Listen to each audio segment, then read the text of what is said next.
अस्सलाम वालेकुम व्यूअर्स, जैसा कि आप जानते हैं कि हम नाउन को एज ए नंबर स्टडी कर रहे हैं और इस वीडियो में हम उन रूल्स को जानने की कोशिश करेंगे जिनकी रोशनी में सिंगुलर नाउन को प्लूरल नाउन में तब्दील किया जा सकता है, या सिंपली हम उस क्राइटेरिया या तरीकाकार को जानने की कोशिश करेंगे जिसकी बिना पर किसी नाउन की सिंगुलर फॉर्म को उसकी प्लूरल फॉर्म में तब्दील किया जा सकता है।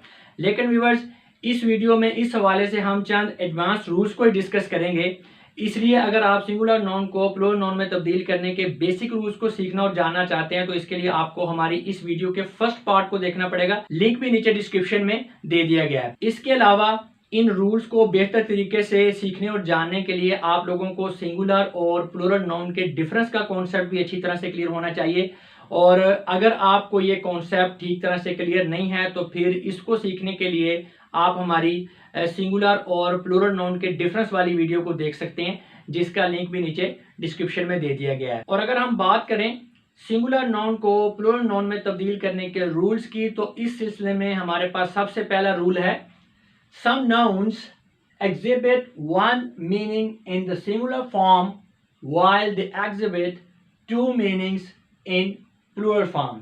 यानी कि कुछ नाउन्स ऐसे होते हैं जो सिंगुलर फॉर्म में एक मीनिंग या मानी को ज़ाहिर करते हैं और प्लूरल फॉर्म में दो मीनिंग्स या मानी को ज़ाहिर करते हैं। अभी हम ऐसे वर्ड्स की एग्जांपल्स देखेंगे तो आपको बात जो है मुकम्मल तौर पर क्लियर हो जाएगी।